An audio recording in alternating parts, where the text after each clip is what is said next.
Hey guys, and welcome to Come Blossom with me. My name is Tish, and if you're new to my channel, I want to welcome you. And if you're coming back, well, a girl appreciates you. Yes, you.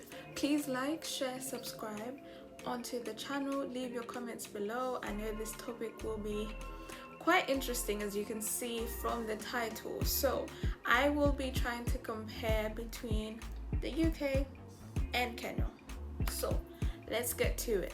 I will be going through a few topics of what I'll be talking about, and I hope hey, I hope this does not go the wrong way. I've been wanting to do this video for quite a while. I've been saying and saying I'll do it. So finally I'm here and I'm going to do it. I will firstly say, if someone has done a video where from the UK to Kenya and not from Kenya to the UK, because I've seen a lot of people from Kenya coming to the UK. So my context is me being born and raised partially in the UK and then going to Kenya. So I haven't, unless I've missed it, please tag it below or comment below if someone, or I can go watch their channel and I can see whatever they've said. For the most part, I've only seen Kenya to the UK, so this is quite different, and I felt like it was time I did this video just to get the context out there. So first of all, background. So I've kind of said a bit about the background, but yeah, I'll just go through it again. So my parents came to the UK time ago. I want to say even before I was born. So my dad came in, I was born in 97. So my dad came 94. So yeah, he came 94, and then was it 94 or 95? I don't know. Mom, you'll correct me when I get home. But yeah. So I think it was 95, and then mom came 96, and then I was born 97. Hopefully I'm right. But I think dad came either 2 years before or 1 year before my mom. Anyway, so going straight to the point, I only went to Kenya when I was 9 years old. So I have a context of at least my side of just seeing what I've seen and then going to Kenya. So that's partially my background. So my parents are both Kenyan. I have basically been brought up in the UK, where I had known just a few things about Kenya, where I'd come from, where my parents came from, and trying to teach me. I think I was, okay, I'm not gonna say the age, but there was a time I knew full Kikuyu. So this was like full Kikuyu, from the interior. And now, let's just say I don't know it that much. So first topic I'll go into is the weather. A lot of the videos I've seen are about the weather, and most of them are complaining. So the first tip I'm gonna give is, if you're coming to the UK from Kenya, I would say ask a friend or family who's in the UK to exactly get the context or know what weather or which weather or season we're in. Actually, I would say season, because we have different seasons. We have autumn, spring, winter, summer. However it is, I know winter's the last one, and then it's usually summer and then winter. So spring and autumn are just above, between January and May, I want to say, because it starts a bit of sun during June or July. Yeah, so I would say the weather is not all that great in some occasions. So get ready. Whenever you hear winter's coming, get your coat, get your jumpers, get your tracksuits, whatever. Get them ready. But yeah, because this year the weather was just all over the place, because it was January, February, and it was kind of snowing for some reason. But all in all, it was still cute, because now that we're in lockdown, so we weren't out as much. The cold caught me when I was in the house, or when I had gone to the shop or something. Yeah, so the weather ain't all that great, but on some days it is great. Trust me, summer is the best. The best. Whilst I was in Kenya, so it would be very hot in the months of January and February, and during school time, your shoes will turn brown, your socks will turn brown, and it was that's when you know it was the dry season. It's a dry season. But one thing I'd say I didn't enjoy was sometimes it would be so sunny in Kenya. So sunny. And then all of a sudden, kumenyesha. 1 second, like tulikuwa tumekaa, we're chilling, it's so sunny, and then all of a sudden on clouds they may change, they may go gray, like I'm confused. So yeah, I want to say the weather in Kenya, it would change too often, and it was just like, yo. But at least here in the UK, like if you check the weather, it will tell you from what time to what time at least the weather would change. So your chap, like if you needed an umbrella for the day, even if you carry it and it won't rain, but you'll have the umbrella. And like in Kenya, you will not know whether it will rain, whether it will be sunny, whether you never know. So yeah, I'm having a smoothie because I know this video will be I'll talk a lot. So this is mango, banana, and mango, banana, Greek yogurt as usual. So today I just decided to be very simple. Strawberry doesn't have strawberry. So yeah. So going on to the next topic. So I saw this from another video. I thought this was interesting. So transport. I want to say transport in the UK is the best. By saying it's the best, the reason why I'm saying it's the best is because Google Maps, yeah? It's not that it's not in Kenya, but the difference is Google Maps will show you which bus or which train or which tram or whatever transport you're supposed to use to get to A to Z. That's just it. Like whether you're going to a different town, like for example, I'm in Sheffield, for example, going to London, it will literally show me which trains I can take, how long I can drive. By walking, never, God forbid, if driving is 4 hours, I'm never walking. And it will show you how to get there, which transport to take, and it's just the simplest, easy way to get from A to Z. But thing is, on the train, yeah, I don't even understand how I still get lost sometimes. Like there's 2 platforms and I would literally go to the opposite platform that I'm supposed to go to and then realize on the next stop I'm on the wrong train, or realized by what it says, like the name of the train stop. That's when I'll be like, oh God, I am on the wrong train. And then now it has to be like you get off on the next stop and then that's when you have to go all the way back. But at least you won't be stranded. Thank God for that. But Kenya, let me tell you, Kenya, I think for the most part, because in Nakuru actually, because I stayed in Nakuru was very haikuwa mbaya. Where we stayed, or where my aunt lived, or is still living, it was easier. It was actually easy to get from A to Z. For the most part, I was obviously I'll only go to like to send me from home to town, and then maybe from town to either Langa or town to, I actually never went to so many places. Anyway, point that I'm trying to make is at least it was easier to get to certain places sometimes, because I would just take Lugatu one matatu moja and you get it from across the road. You just cross the road, because you cross the road and then panda the mat and then it will get you to town. And then from town it was like, so the stage, so Inetango stage.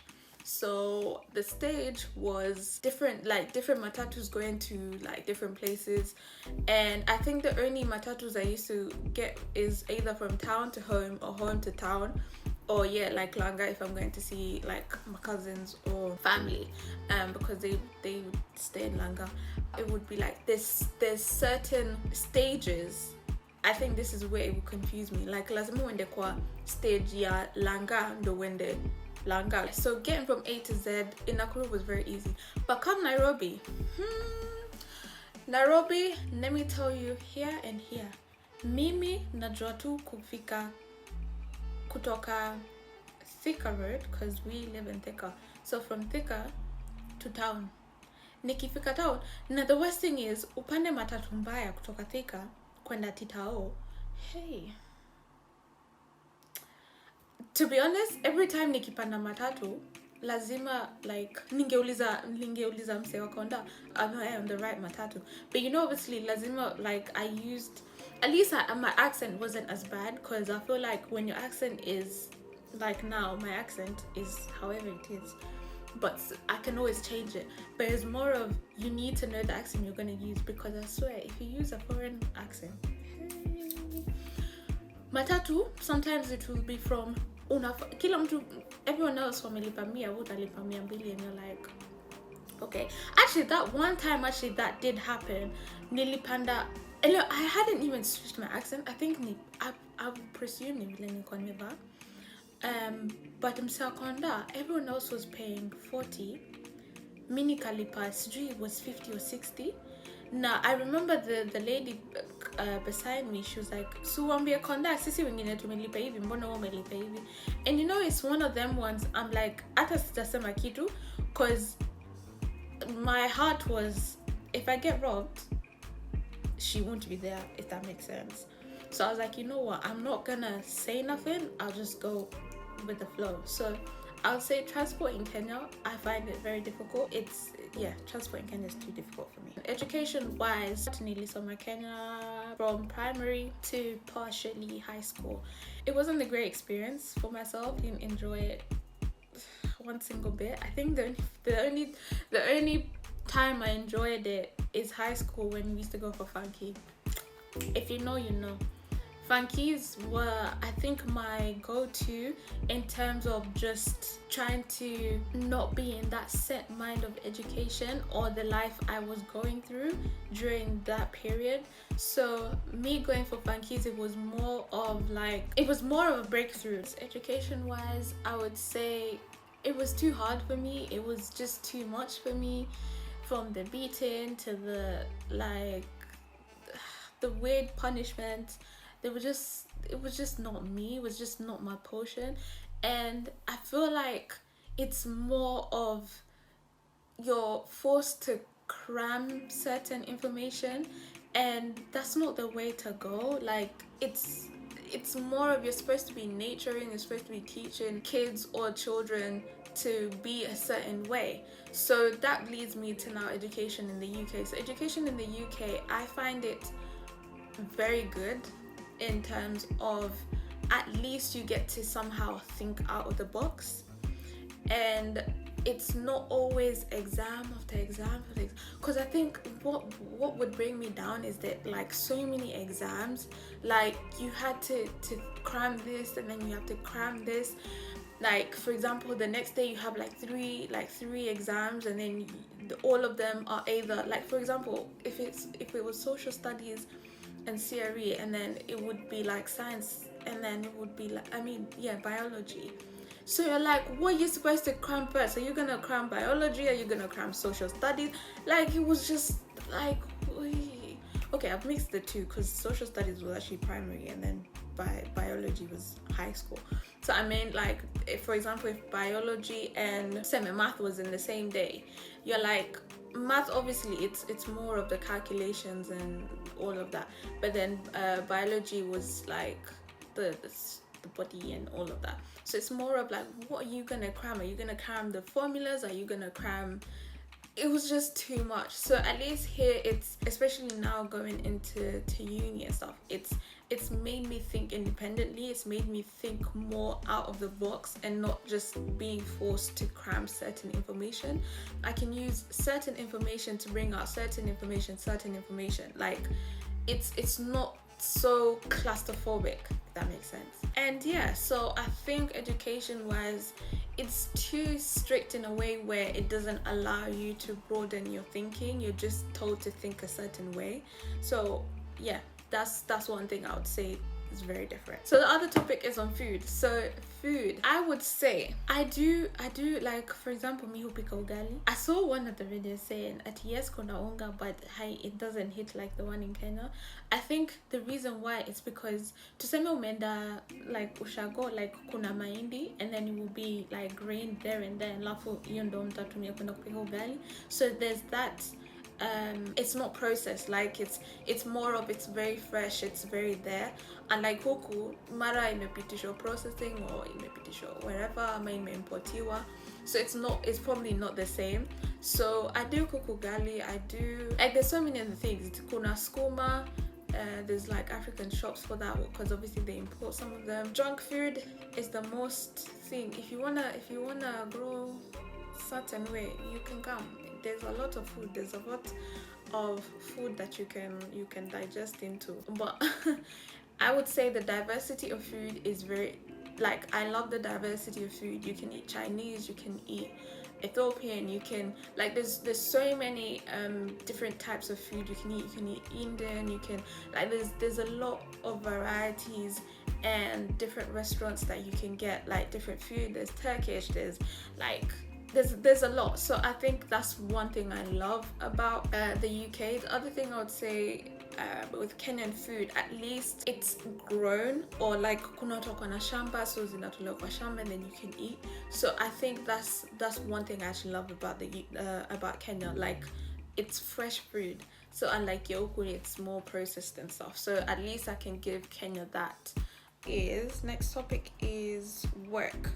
So in terms of working, when I came back 2016, I started working 2017 because I was still trying to obviously get used to actually coming back, because obviously it is gonna be some sort of check, like you need to go back to actually understanding how things go and everything. So I started working in 2017 and I haven't stopped working since, except from I think last year. I potentially say in terms of work, the UK is beyond great when it comes to work. You can start working when you're 16, 17.